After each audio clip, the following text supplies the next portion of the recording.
Today on CU Sports Mag, we've got women's basketball versus Wyoming. Men's basketball double overtime thriller in Boulder. Football coach John Embry got fired. Sports Mag starts now.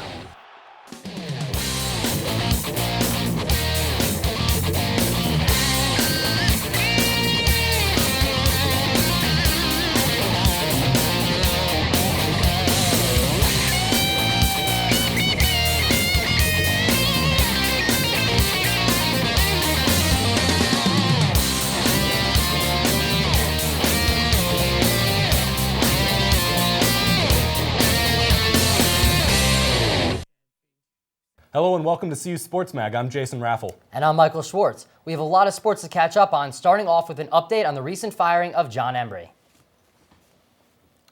After his 2 seasons, Colorado is parting ways with head football coach John Embry. The decision comes following a 1-11 season that marked the first time in history a CU football team went winless at Folsom Field. Here's a look at the press conference featuring comments from Embry and athletic director Mike Bohn.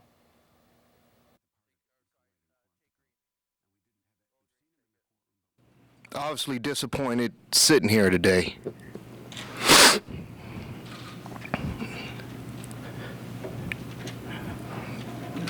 You know, I did things the right way. I don't care what they say or what anyone says. We've had the highest GPA the last 3 semesters here at this school's ever had at the football program. We stay out of trouble. You guys represented yourselves well, and all the guys who played before you and come after you, you set a legacy and a standard. And as I told you guys, when we're going through tough times, you're not judged by the scoreboard at the end of the day. I was, but you won't be. And so we looked at the performance on the field and did not see the development and the cohesion nor a progressive strategy that gave us confidence in the future. And that's why this decision was made to relieve John of his duties as head football coach. But again, I want to offer him my sincere thanks for his service to the university. Utah State football coach Gary Anderson is rumored to be on the coaching wish list for CU. Since Anderson began coaching the Aggies, Utah State has steadily improved over Anderson's 4-year tenure. They are currently ranked 20th in the nation in the BCS poll. Another potential positive for the CU administration would be his price tag. Bohn made it clear that the Buffs are willing to spend up to $2 million a year. Anderson makes just over $400,000 at Utah State. CU has yet to release any names officially, however an announcement is expected in the coming weeks. The news that John Embry is no longer head coach for the CU football team was a surprise to many fans. Sports Mag's Alexis Perry has the answers to your questions in this week's Buff Banter. Hello everyone, I'm Alexis Perry with this week's edition of Buff Banter, where we answer your questions about Colorado athletics. The first question comes from CSU student Chris Kreinberg. He asked, why does Bohn continue to get a free pass? Well, Chris, this question is on a lot of minds here in Boulder. Athletic director Mike Bohn told Denver Post reporter Mark Krizla on Monday that he knows his job is on the line, and whether it actually is kind of another story. After going through Dan Hawkins, who left CU with a 19-39 record, and John Embry with a depressing 4-20 stint here at Colorado, I think the bigger issue might be who is hiring. You can't give a brand new coach, which is really all CU could afford back in 2010, one of the most terrible football programs in the country, and expect that he could turn it around in a couple of seasons. The problem is rooted deeper than that, than of a head coach. You have to look at the facilities which are easily the worst in the Pac-12. Bohn has the power to make changes for the program, give some recruits some incentives to want to play here. Temporary bubble for an indoor facility and an outdoor facility next to high-rise apartments is not how a legitimate program looks. Do you think Chip Kelly would have apartments facing practice fields? I don't think so. At the press conference, Bohn kept mentioning the men's basketball team. I don't think one great hire in Tad Boyle, Roll Tad, and an amazing addition to the Coors Event Center makes up for 2 fires of a football program that looks like it's going nowhere fast. So why Bohn is still in the AD seat? Well, Chris, your guess is as good as mine. The next question comes from Pierre Selston. He asked, is the university going to pull out all the stops to get a veteran coach, or will he try to just get some up-and-coming hotshot and see where it takes us? Thanks so much for your question, Pierre. Right now, there's no official word on who Bohn is looking to hire. All he mentioned at the presser was that he was looking for a new coach which we obviously need. I think previous head coaching experience is where you need to go. You need to bring someone that has a good track record, someone the players will respect. Naturally, Embry's players and recruits will have a tough time with a new coach. It's like a stepfather coming in and trying to be dad. In order for these players to respond positively, a new coach has to be a veteran. That's all we have right now for Buff Banter, so back to you guys at the desk. Thanks, Alexis. The Buffs capped their 2012 football season with a rumble in the Rockies against the Utes from Utah. Colorado tied the game at 35 with 8 minutes left in the fourth quarter after Marquise Mosley's 100-yard kickoff return for a touchdown. However, Utah's Reggie Dunn responded with a 100-yard kickoff return of his own. That return scored Utah's 6th touchdown of the game and sealed their 42-35 victory over the Buffs. Good news surrounding the football team was released this week with the Pac-12 All-Academic Team. CU had a conference-high 16 players make the list. The first team honors include Nate Bonsu, Justin Gorman, Will Prechek, and quarterback Connor Wood. To be eligible for selection, the athlete must have a minimum 3.0 GPA and have a large contribution to the team. Former Buffs Justin Bannon and Jaleel Brown squared off over Thanksgiving break in an AFC West showdown between the Denver Broncos and the Kansas City Chiefs. Bannon made his 70th start for a Broncos defensive line that ranks 4th overall in the NFL against the run. Bannon was making his first career NFL start for the Chiefs and recorded a career-high 5 tackles as the Chiefs fell to the Broncos 17-9. These weren't the only Buffs to be going head-to-head this week in the pros. Tyler Columbus faced off against Lawrence Vickers as the Redskins battled the Cowboys on Turkey Day. And we can't forget about recent star receiver Tony Clemens, who was signed by the Jacksonville Jaguars after spending all this season on the practice squad for the Pittsburgh Steelers. And now it's time for this week's extremely difficult trivia question. That question is, what was the University of Colorado's first season featuring a men's basketball team? Think it over, we'll have the answer later in the show. It was a great week for CU men's basketball. We'll take a look at the highlights from their win over Texas Southern. Plus, a look at the Buffs' victory over Air Force. Stay tuned.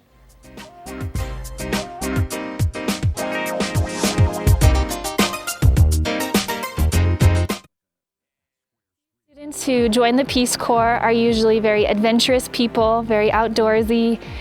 They usually are very caring, very passionate people. For the second year in a row, CU Boulder has outproduced all other universities in the nation, both big and small, in the number of alumni who are serving as Peace Corps volunteers. That's a very, very important thing for us. Peace Corps continues to be the gold standard for international volunteer service. It's Americans making a difference around the world, and many of those Americans have come from this great university. I'm not sure if it's the beautiful setting or the mountains or the weather, but one thing's for sure, there's a special civic pride on this campus. The great spirit of volunteerism here on campus and internationalism that you find here really just kind of brings Peace Corps out a little more than it does on other campuses, I think. You should be very proud to come from a campus that inspires so much public service and collectively works to build a better world.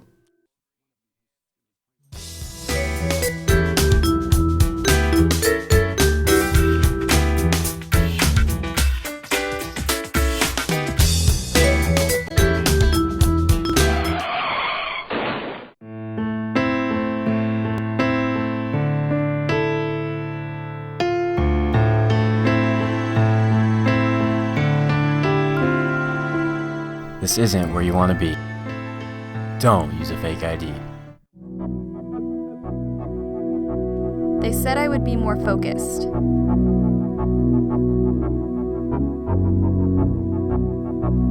They said I'd get better grades.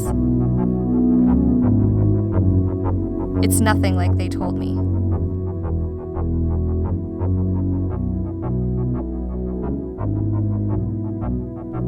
It's not what you expected.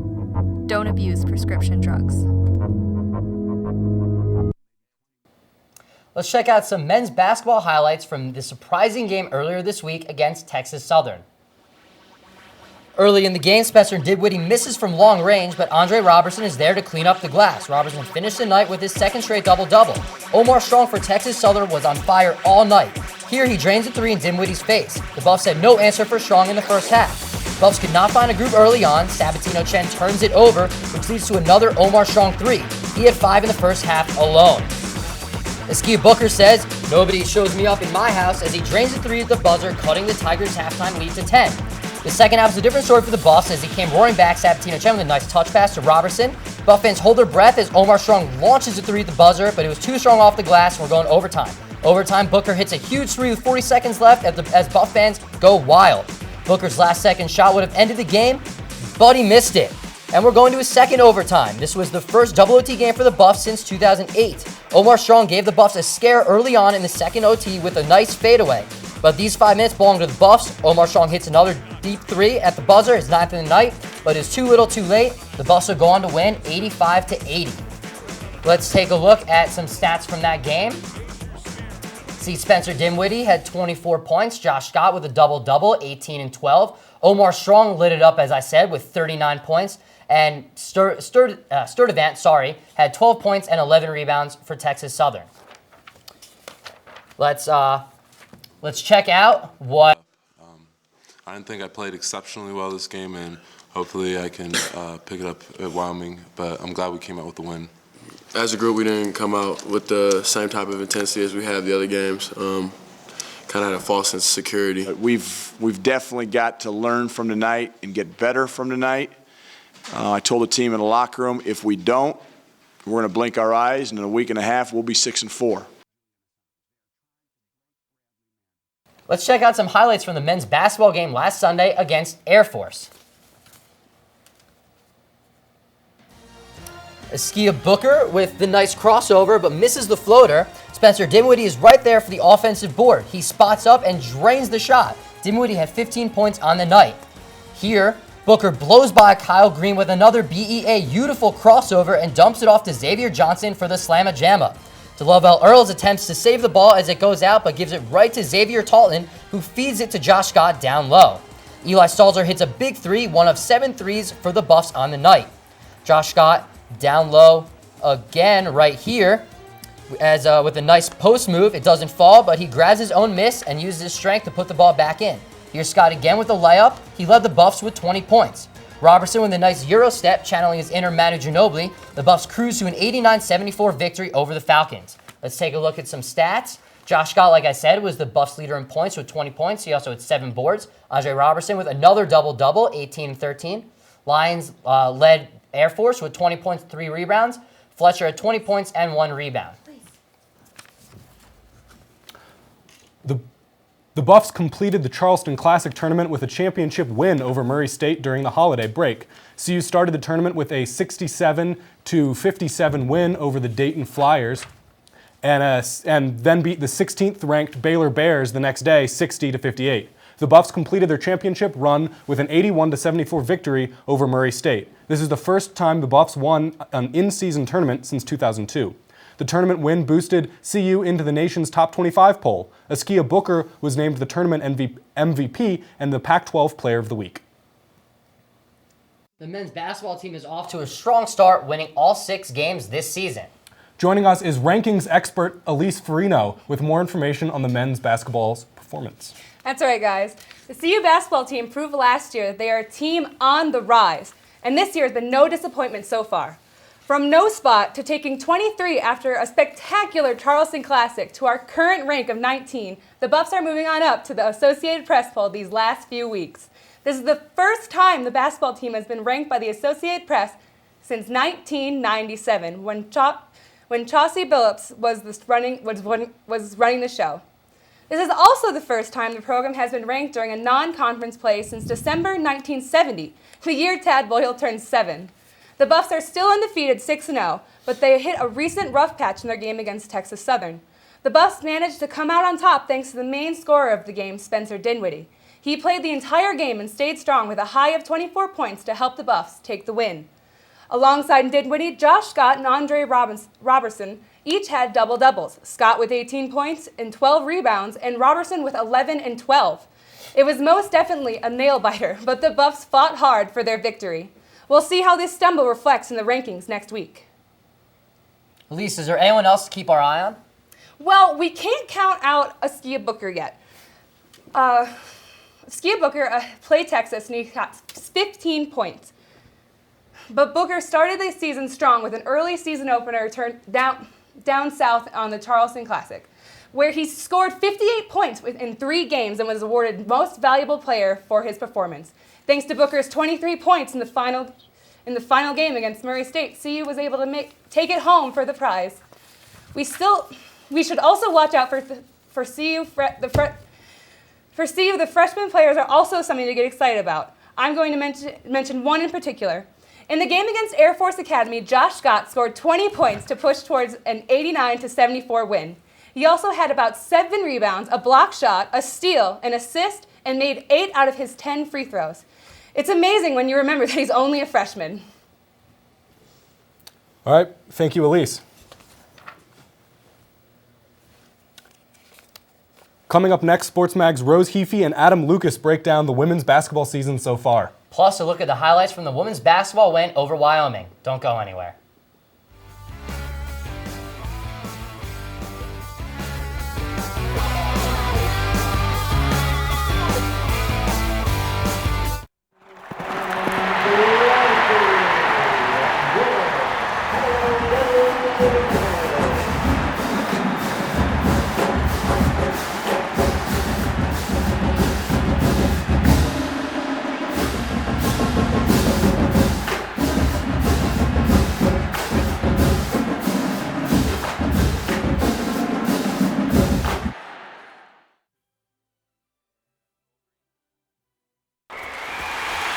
We won 24 NCAA championships, sent 18 NASA astronauts into space, inspired 4 Nobel laureates, unlocked the genetic secrets of cancer in a place that averages over 300 days of sunshine a year, ranks as America's smartest and healthiest city, and is home to the mightiest mascot in college sports.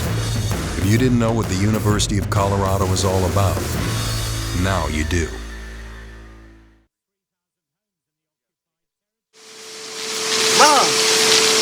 Mom! What? You can't find Ichabod. What?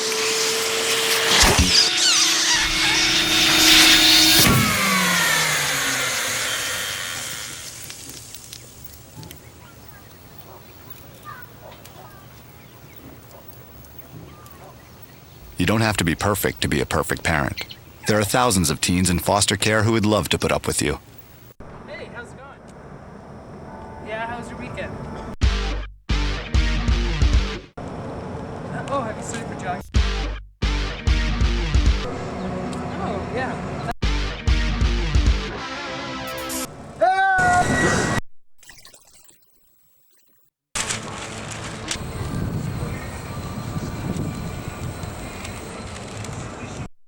Pay attention. It matters. Now let's check out some highlights from the CU women's basketball game against Wyoming. Brittany Wilson here dishes it to Ariel Robertson in the paint, who lays it in. Ariel finished with 14 points. Chucky Jeffrey drives forward, stops, pump fakes with a nice move, and past the defender to score. Caitlin Mileto for Wyoming drives, but Chucky Jeffrey gets a piece of the ball and it's off to the races. Jeffrey finished the game as the leading scorer with 21 points. Lexi Kressel connects to downtown to give the points a 2-point lead. This was her only 3 of the night. Jeffrey chucks it to Robertson, who puts it up, count it, and 1. The Cowgirls struggled to control the ball with Chucky Jeffrey on the court. Sickles tight on Jeffrey as she heads down the court, but falls for a pump fake, leaving Jeffries wide open under the basket. The Buffs went on to win 68-59 over the Wyoming Cowgirls. Now let's look at some statistics. Chucky Jeffries had 21 points and 10 rebounds. Ariel Robertson had 14 points and 5 rebounds. On the Wyoming team, Mileto had 16 points and 2 rebounds, and Sickles had 14 points and 4 rebounds. Let's see what the players and Coach Lappy had to say after the game. We came out a little slow. I don't think it was necessarily slow, but we just weren't hitting our shots necessarily. Not a lot of our outside shots weren't going down, and we weren't recognizing to get the ball inside. And then once we did, then we kind of got it going. We struggled for a lot of the game getting defensive stops, and I thought the difference in the game was a segment in the second half when we got multiple stops in a row and scores on the offensive end. But I really liked how unselfish our team was tonight and how we got the ball to the player with the hot hand.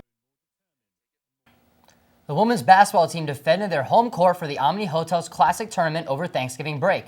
The women took care of Texas A&M Corpus Christi with an impressive 78-57 victory over the Islanders. Freshman forward Ariel Robertson led the team in scoring with 16 points. The Buffs got off to a slower start in their next game against San Diego State. CU only led by 5 at the break, but Colorado stepped it up in the second half. 3 players finished the game in double figures. Robertson had 17 points. With the 67-53 win over the Aztecs, the Buffs won the tournament and Robertson was named MVP. CU forward Ariel Robertson was named Pac-12's Conference's Women's Basketball Freshman of the Week this past Monday. It is the second Pac-12 Freshman of the Week honor for Robertson in the first 3 weeks of the season. As we previously noted, Ariel was named MVP of the 2012 Omni Hotels Classic in Boulder. She was the first CU player to earn that honor in the 26-year history of the tournament. Robertson led CU in rebounding and scoring in the 2-game Classic. Non-conference basketball schedules are all about preparing for conference play. Sports Mag's Rose Heafy and Adam Lucas hit the double team set to discuss the women's basketball season so far. Hi, and welcome to Double Team. I'm Adam Lucas alongside Rose Heafy, and today we're going to be talking a little women's Buffs basketball. So far this season, they've been off to a tear, starting off 5-0, and let's talk a little bit about that last game against Wyoming. Absolutely. So the Cowgirls, it was a bit of a border war, Wyoming coming down here to Colorado, but the Buffs, they came out in the end and they won 68-59 after having a little bit of a slow start at the Coors Event Center on Wednesday. Chucky Jeffrey, she led the team with 21 points, added 10 rebounds, and Ariel Robertson, the redshirt freshman, she had 14. Jen Reese had 10. Lexi Kressel had 8. They really just came together in that second half, and it just kind of showed that they know how to finish. Even though they came off to that slow start, they just know how to win the game at the very end. And so that's something that they're just going to have to continue to do the rest of the season. Now, obviously, Chucky Jeffrey had that standout game. How is her leadership going to impact the season? Well, I mean, you talk about leadership. I mean, that's the first word that comes to mind with her, being one of the 3 seniors that's returning to this team. And, she's a returning all Pac-12 player. And last year, she was all everything for the Buffs. I mean, she led the team in points, rebounds, steals, assists, you name it, she was there. And, in addition to her, you got the Malcolm Peck twins, and you got Megan Malcolm Peck, who's the active leader for all games started and games played for the Buffs. And, she was voted team captain by the team for this season. And then you've got her sister, Brenna, who unfortunately is constantly sidelined by knee injuries. But, you've got those 3 seniors returning. So you've got a great base for, experience. And, Linda Lappy's team so far has had a 39-30 record in Boulder under her in the first 2 seasons, and that includes 2 consecutive WNIT berths. And so they're hoping to build off of that success with what they've got returning and then what they've got coming in. And Coach Lappy is very pleased with the mix of experience and young talent that they've got. And when you talk about that young talent, I mean, you've got to start with Ariel Robertson. Absolutely. I mean, she had that hip surgery last year. She was sidelined, and it was really devastating for her. She had to sit out the entire season. But this year, she's back. She brushed off all the rust, and she is back with a bang. For example, she's leading the team in points per game, 17.2, and she's got 5 blocks already in the season. Second in rebounds, 6.4. She was named the Pac-12 Freshman of the Week, not once, but twice already this season out of the 3 weeks. So she's getting off to a really good start, and the teams are going to be looking forward to playing her in the rest of the season.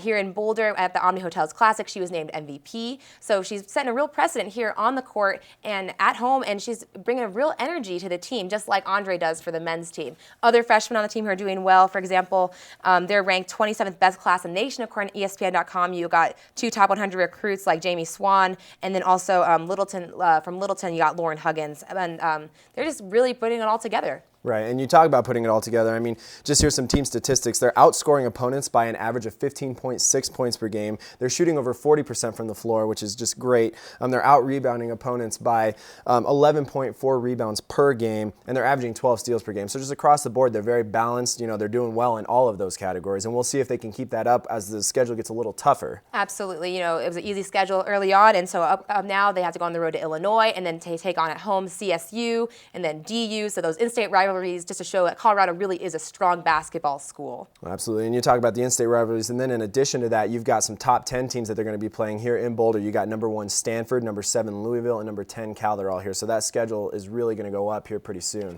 Absolutely, so a lot to look forward to this season, and hopefully maybe they'll make it into the NCAA tournament this year. Well, and they would love to, because the Coors Event Center is actually going to be one of 8 arenas that are hosting the first and second round for the NCAA tournament. So I mean, it's a long road to go until then, but hopefully they can carry the momentum that they've got through these first 5 games. It's never too early to start looking ahead, Absolutely. So that's the ultimate goal for them. So, well, it looks like that's all the time that we have for Double Team today. Alongside Rose Heafy, I'm Adam Lucas. Back to you guys at the desk. Thanks, guys. Up next, Sports Mag's Alex Galassi has this week's ski report. Plus the answer to this week's perplexing trivia question. Don't go anywhere.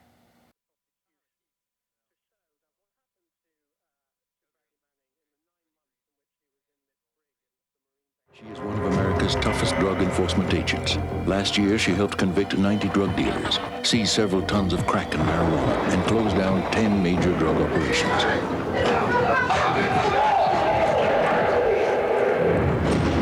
She is a 68-year-old grandmother named Irma. She set up a community drug watch that is not only changing her neighborhood, but its future.